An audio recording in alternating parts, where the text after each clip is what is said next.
Assalamualaikum. My name is Nur Amani Syairah binti Abdul Hadi. First is early mortality syndrome, EMS. EMS, technically known as acute hepatopancreatic necrosis disease, first occurred in Hainan, China in late 2009, followed by Vietnam in 2010. Malaysia was hit by EMS since 2011, which caused a decline of shrimp production as high as 60% over total production. The repeated crop failures have forced number of shrimp farms to quit or switch to other aquaculture species such as marine fish. EMS usually affect the shrimp within 20 to 30 days post-stocking. However, there were incidents where culture failed within 5 to 7 days of culture, while some cultures fail much later at 70 to 80 DOC. EMS does not necessarily happen at the early stage of culture. This seems to suggest that the timing of outbreak depends on when the EMS pathogen get hold of the shrimp and bloom to cause the necrosis of hepatopancreas. Our field observation have also come across incidents where post-larvae stock were tested positive for EMS, but the health status of the crop only wobbled when it at 670 DOC.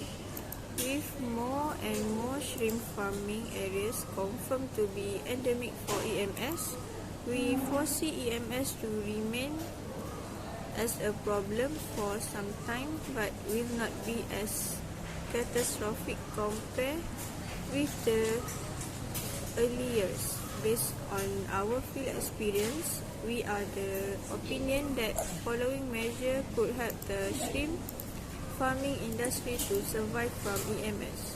First, use of EMS resistant stock. Our field studies under FISHA, Fish Disease Laboratory, University Malaysia Terengganu, did observe that certain strains of Penaeus venae withstand EMS better than other strains in the endemic areas. Nevertheless, such specific pathogen-resistant SPR bullstock tend to spawn less egg, thus lower production of SPRPL due to high demand for such SPRPL. Nowadays, more producers claim to be producing SPR, which however could not be authenticated on the buyers due to technical deficiency.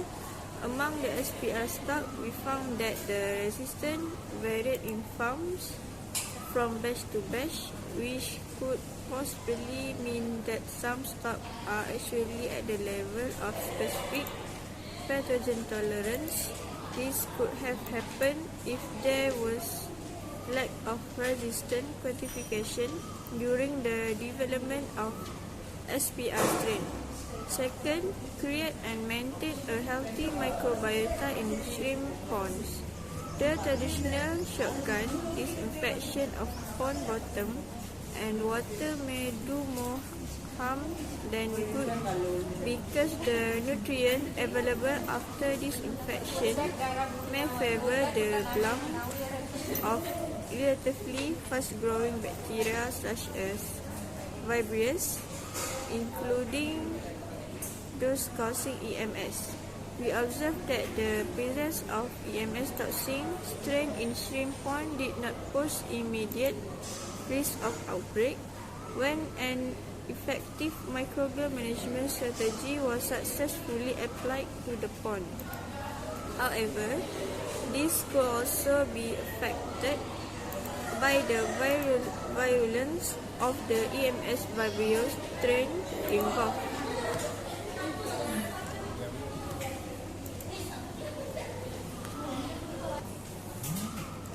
Pond microbial management could be achieved by biofloc technology, BFT, both full and semi, or by using commercial beneficial bacteria that are proven to be discouraging EMS virus outbreak. Third, we apply good aquaculture practices, example MyGap, including appropriate biosecurity measure to check the entry of pathogen carrying stock via pre-stocking screening. The entry of new strains of EMS vibrio may lead to emergence of more virulent strain and complicate the disease in farms. Besides, periodic EMS surveillance in farm is also necessary to assess the effectiveness of microbial management strategies and the risk of outbreak. In short, there is no single measure to overcome EMS in shrimp farming. A concerted strategy, including but not limited to the above mentioned measure, is necessary to survive from EMS. Our Fisher Fish Disease Laboratory can support the shrimp farming industry with stock screening, farm surveillance, and risk assessment of EMS outbreak. How to control Microsporidian parasite in shrimp farms. Enterocytosis hepatopenile EHP, a Microsporidian parasite that has been widely found in Asia and other parts of the world, is impacting aquaculture production by severely retarding the growth of culture shrimp. Although the most common pathology associated with Microsporidian is a whitish discoloration in muscles due to spore that can stunt growth and cause other types of problem, EHP is different.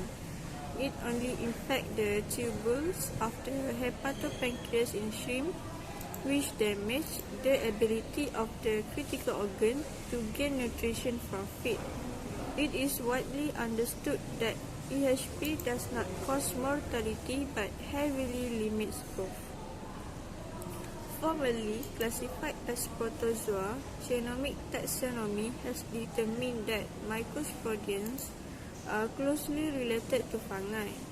About 100 genera of Microsporidian are known to infect crustaceans and fish. EHP is now endemic throughout China, Malaysia, Thailand, Indonesia, and Vietnam, and likely present in India and possibly Mexico. It can likely be found anywhere that has imported live feed from China and animals from areas where EHP is endemic. EHP is very difficult to eradicate. More than likely, we will only be able to control its level. How is EHP detected? The pathogen can be detected using gene-based tools such as polymerase chain reaction (PCR) and loop-mediated isothermal amplification testing of feces from broodstock. These methods can also be used with post-larvae. Light microscopy can be used as well, although it can be very difficult to visualize the very small spore. Although effective, screening broodstock entails examination of individual animal, a costly practice. In some areas, there may be no animals totally free of the pathogen. For the EHP treatment, Microsporidian infections are typically treated with a specific class of drug that is unlikely to be effective against EHP because of its target tissue specificity.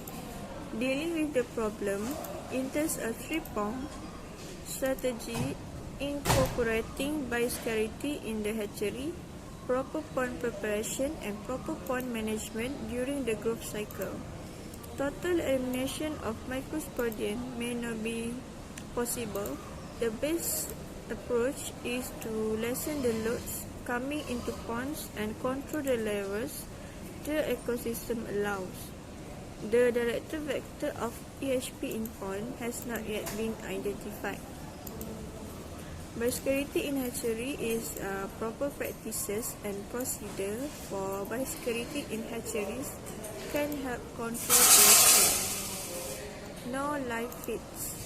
Pond rear adult broodstock as well as those feed affected live feeds can be infected and spread EHP through feces.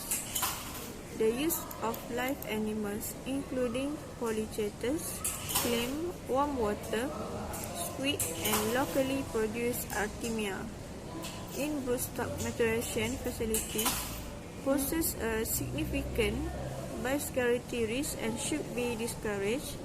Live feed such as krill do not pose a risk.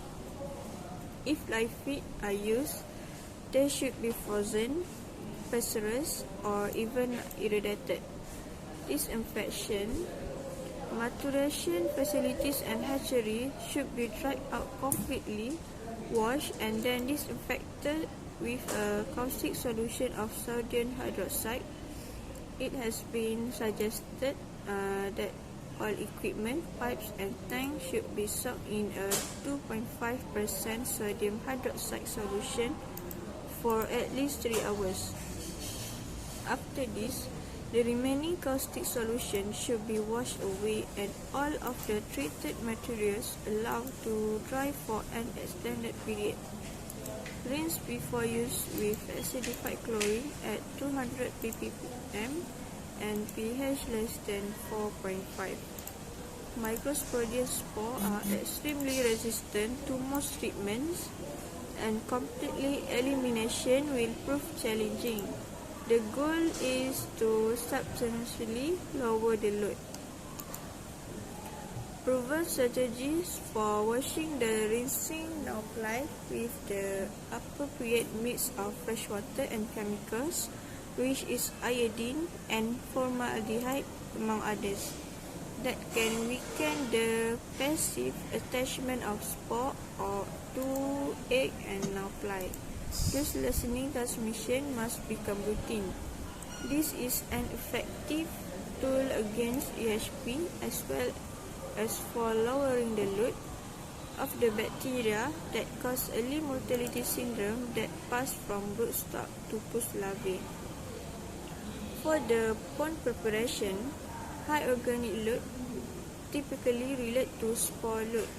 There is likely some intermediate vector, and until we are sure what it is, use strategies to properly treat sediments before stocking, as spores typically resistant to a wide variety of environmental conditions with different species displaying differential susceptibility.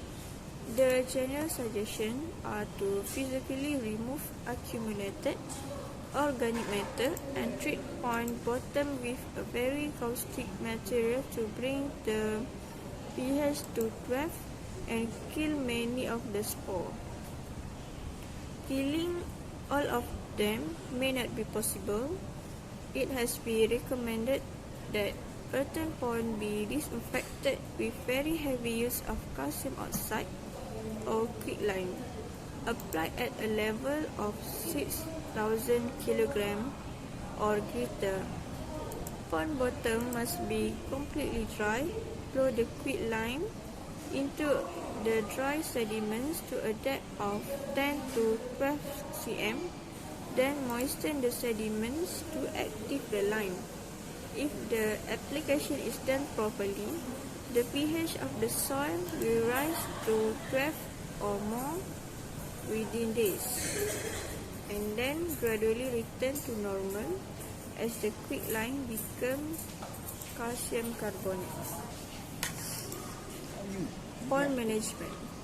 After the soil has recovered, use suitable commercial product from the early stage of culture to prevent the accumulation of large amounts of organic matter. This can be used alone or in combination with water exchange. The goal is to lessen the amount of accumulated organic matter and thus reduce the potential reservoir for spore that will be ingested and continue to infect shrimp. Consistent use at levels that lessen the amount of organic matter is important. Perspective: reducing the load of spore in the production environment by reducing their fast vertical transmission as a result of contaminated surface due to spawning in combination with aggressively limiting the reservoir for spore will reduce the severity of EHP. Consistent use of this method should lessen the long-term impact and reduce the environmental load of spore.